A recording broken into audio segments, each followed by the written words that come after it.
Hello friends, good morning. कैसे हो आप सब? मैं संचिता फिर आ गई हूँ आज एक नया ब्लॉग लेके। आप लोग देख ही रहे होंगे कि मैं सुबह सुबह अपने काम में लग गई हूँ। सुबह होते ही हम लोगों का टिंग टिंग टिंग टिंग टिंग टिंग घंटी बज जाती है। किस चीज़ की घंटी? उठो उठो, काम करना है। हाउसवाइफ की रूटीन है, सुबह उठ जाओ और घर के कामों में लग जाओ। हाँ, जेंट्स लोग भी काम करते हैं, ऐसा नहीं है कि वो लोग काम नहीं करते, घर में बैठ के खाते हैं। वो लोग भी काम पे जाते हैं। सबका अपना डिफरेंट डिफरेंट काम है। देखो, काम तो करना ही पड़ेगा जीने के लिए। बैठ के कितना दिन चलेगा? और सच में अच्छा भी नहीं लगता होगा ना। बैठे बैठे कोई बोर नहीं हो जाएगा सारा दिन अगर बैठना पड़े तो मेरे साथ भी ऐसा ही होता है। मेरे एक हेल्पिंग हैंड है, वो आती है, बट क्या होता है ना, सुबह वो आने से पहले मैं आधा काम कंप्लीट करके रखती हूँ। वो आने के बाद फिर उसको ये ना हो कि आंटी ने कुछ काम ही नहीं किया, सारा काम मेरे ऊपर छोड़ दिया। भाई, वो हमारे घर में काम करती है तो इसका मतलब ये थोड़ी ना है कि वो हमारे एकदम नौकरानी बन गई है। वो भी काम करती है और काम कोई छोटा बड़ा नहीं होता। मैं उसका बहुत शुक्रगुजार हूँ कि वो मुझे हेल्प करती है। मैं कभी भी उसको काम वाली नहीं बोलती, मैं तो उसको अपनी बच्ची जैसे रखती हूँ। तो एक रूम का बिस्तर सही करने के बाद मैं आ गई हूँ दूसरे रूम पे, और आज घर में मैं अकेली हूँ। इस बिस्तर को भी मैं ठीक कर लेती हूँ। वैसे तो मेरे 4 रूम हैं, बट 2 घर में मैंने बेड लगा रखा है, क्योंकि हर घर में अगर बेड लगा के रखूँ ना, हर घर में बिस्तर लगाना पड़ता है और बिस्तर को डेली साफ करना पड़ता है। क्या फ़ायदा? रहने के लिए कोई है नहीं और इतने बड़े बड़े घर हैं। तो मैं सोच रही थी एक फ्लैट मैं बेच दूंगी। एक्चुअली मेरा 2 फ्लैट है। ये जो आप देख रहे हो कॉर्नर में एक डोर दिख रहा है, वहाँ से दूसरे फ्लैट में जाने का रास्ता है। जब हमने खरीदा था तब हमने 2 ही खरीदा था, क्योंकि मेरे इन लॉज ने बोला था कि यहाँ आके रहेंगे। दुर्गापुर में ही हमारा अपना मकान भी है और ये फ्लैट है। बट अभी इन लॉज में से मेरी सास बस है और मेरे फादर इन लॉ का थोड़े दिन पहले डेथ हो गया। तो अभी मेरी इन लॉज नहीं आना चाहती है, बोलते हैं हम अपना पुराने मकान में ही रहेंगे। और मेरे हस्बैंड एक ही लड़के हैं, तो आज नहीं तो कल मुझे मकान में ही जाना पड़ेगा। हम जब रिटायरमेंट के बाद आए थे तब हमारे पास इतना ज़्यादा घर नहीं था कि हम अपना सामान रख पाए, तब हमने ये फ्लैट लिया हुआ था। बट अब क्या है, अब हमारे घर में घर ज़्यादा है, रहने वालों की संख्या कम पड़ गई है। तो दैट्स वाई हमें ऐसा लगता है कि घर बहुत सारा हो गया है और रहने के लिए कोई नहीं है। तो हमने डिसीजन लिया है कि हम एक फ्लैट शायद बेच दें। तो बिस्तर साफ करने के बाद आ गई हूँ मैं किचन में, और किचन के सबसे पहले की रूटीन होती है पानी भरना। कुछ पानी फ्रिज में जाता है, कुछ पानी किचन में इधर उधर रहता है, क्योंकि फ्रिज का पानी ज़रूरी है। अभी गर्मी बहुत हो रही है। एकदम सर्दी आने से पहले, जैसे दुर्गा पूजा शुरू होती है उससे पहले तक तो ठंडा पानी पीना ही पड़ेगा थोड़ा थोड़ा, नहीं तो गर्म पानी गले से ही नहीं उतरती है। तो मैंने पानी का बोतल जो है वो क्लीन करके उनको भर लिया। उसके बाद मैं चाय पीऊँगी, और आप लोग देख ही रहे होंगे मैंने गैस पे सॉसपैन रख दिया है। एक आराम की चाय ना सुबह की सारी थकान दूर कर देती है। चीनी ख़त्म हो गई तो चीनी को भी रिफ़िल कर लिया, और उसके बाद चाय बना के एक आराम से बैठ के मैं चाय पीऊँगी। सुबह का ये वक्त सिर्फ मेरा होता है और मेरे चाय का होता है। आप लोगों ने पहले भी देखा होगा। किचन को बहुत दिन से सोच रही हूँ डेकोरेशन करूँ या थोड़ा सा काम करूँ किचन का, बट कोई अच्छा कारपेंटर मिल ही नहीं रहा है। क्या करूँ? बहुत सारा काम बाकी है। एक दिन सोचती हूँ ये काम करूँ तो दूसरा दिन ऐसा होता है कि नहीं, अभी नहीं, बाद में करूँगी। कारपेंटर भी नहीं मिलता है। और पता है मेरे साथ ऐसा होता है, जब भी मैं सोचती हूँ थोड़ा सा घर को डेकोरेशन करूँ, घर के लिए कुछ सामान खरीदूँ, तभी एक बार से हवा लग जाती है कि फ्लैट बेचना है। इस बार मैंने सोचा था कि घर को थोड़ा सा डेकोरेशन करूँगी और नए नए कुछ चीज़ें खरीदूँगी, अच्छा से डेकोरेशन करके आप लोगों को दिखाऊंगी। अच्छा भी लगता है ना, जब वीडियो करती हूँ तब ऐसा लगता है कि सबको नया नया थोड़ा चीज़ दिखाऊँ, मैं कैसे डेकोरेशन करती हूँ, मुझे कैसा चीज़ें पसंद है, कैसे घर को रखना पसंद है। एक चीज़ देख देख के हम लोग बोर हो जाते हैं।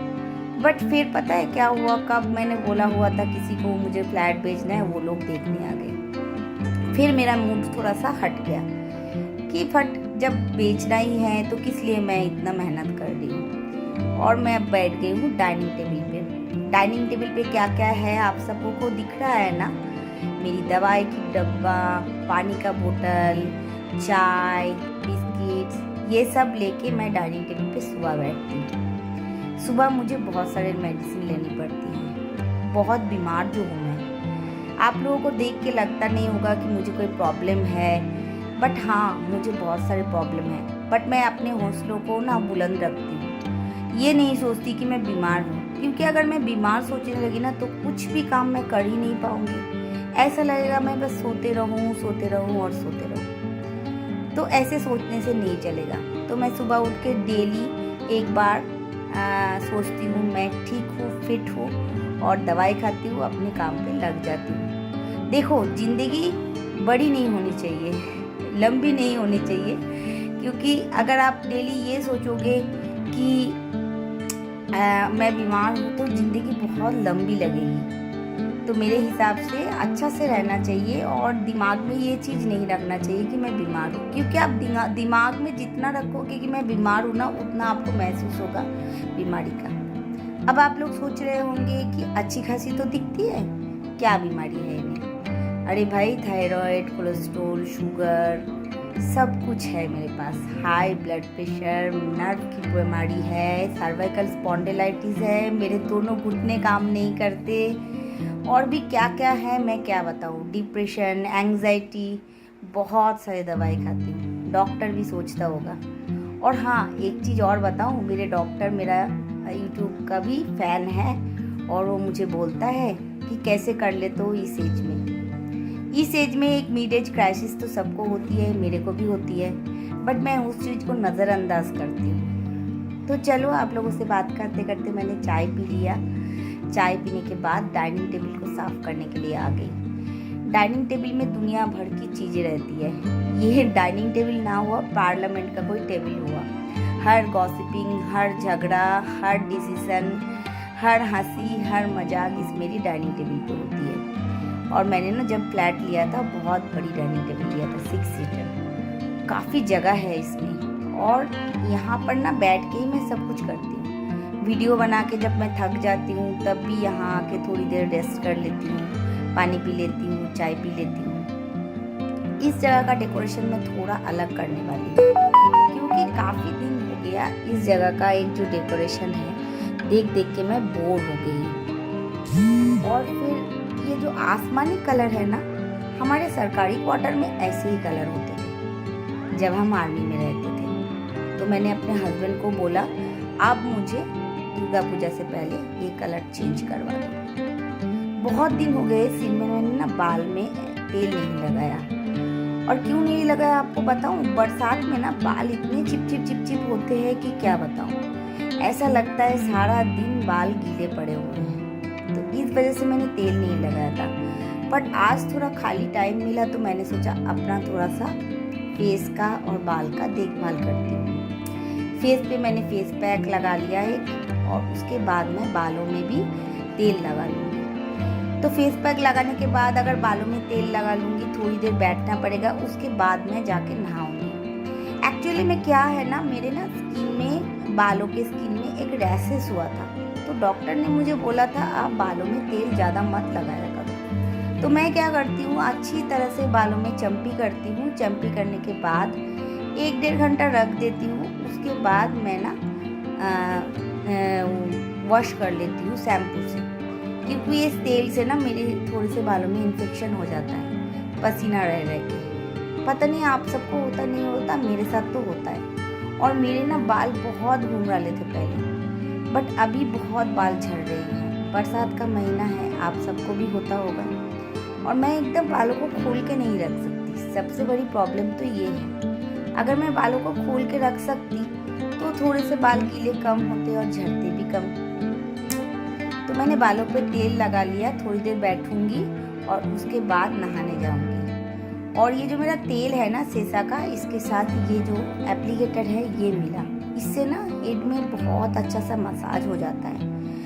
उससे जो तेल है बालों के पोर्स में चले जाते हैं, जो हेयर के लिए काफ़ी अच्छा है। ये कंपनी वालों ने भी क्या क्या सोच के चीज़ें बनाई हुई ना, उनको भी पता है हम लोगों का क्या नीड है और किस चीज़ से हम लोगों को फ़ायदा होगा। तो चलो, फ़ायदा हुआ कि नहीं हुआ ये तो पता नहीं, बट जब इन्होंने दिया है तो मैंने इस्तेमाल कर लिया है। तो बालों में तेल लगाना हो गया, चम्पी करना हो गया, अब नहाने जाना पड़ेगा। फिर मैं आप लोगों के साथ थोड़ी देर में आके मिलूंगी और बातें करूंगी। भूत जैसे आप लोगों के सामने बैठी हूँ, क्या करें, डेली यूट्यूबर हूँ तो जो भी कुछ करती हूँ वो आप लोगों को दिखाती हूँ। तो देखिए, मैं अब जा रही हूँ नहाने। नहा के मैं आ गई हूँ और थोड़ी सी कोड़ी लग रही हूँ कि नहीं लग रही हूँ मुझे तो नहीं पता चल रहा है, आप लोग बताइए। पहले से थोड़ा सा फेस क्लीन लग रहा है? हाँ, लग रहा है थोड़ा सा। तो अब बैठ गई हूँ मैं खाना खाने के लिए। सारा दिन का काम काज, आप लोगों से बातें, सब कुछ करने के बाद अब मैं खाना खाऊंगी। खाना खाने के बाद थोड़ा सा रेस्ट करूँगी। ज़्यादातर मैं एडिटिंग रात को करती हूँ क्योंकि दिन में मुझे टाइम नहीं मिलता, चारों तरफ शोर शराबा होता है। और ये देखिए मैंने क्या खाना बनाया है। ये है चिकन और चावल बनाया है, और ये एक परवल आलू की सब्जी है। ये सारा चीज़ मैंने बनाया हुआ है, बट खाना मुझे अकेले ही है क्योंकि बेटी मेरी कॉलेज पे गई है। तो चलिए, आप लोगों से बात करते करते मैं खाना खा लेती हूँ। और मेरा एक प्रॉब्लम है, मैं कैमरा के सामने खाना खाने में बड़ा शर्म सा लगता है। ऐसा लगता है लोग क्या सोचेंगे। तो आप लोग कुछ बुरा मत सोचिए, कैमरा बंद करके मैं खाना खा लेती हूँ। तो आई होप आप लोगों को मेरा ये ब्लॉग अच्छा लगा होगा। अगर अच्छा लगे तो लाइक, कमेंट एंड सब्सक्राइब कीजिए चैनल को, बेल आइकन को ऑल कर दीजिए और वीडियोस को पूरा देखिए। बहुत मेहनत से हम वीडियो बना रहे हैं, अगर आप लोग नहीं देखेंगे तो कैसे चलेगा। तो पक्का वीडियोस को देखते रहिए और मुझे सपोर्ट कीजिए। आपके सपोर्ट के बिना संचिता का आगे बढ़ना एकदम पॉसिबल नहीं है। तो आज के लिए आप लोगों को बहुत सारे प्यार के साथ अलविदा कहते हैं।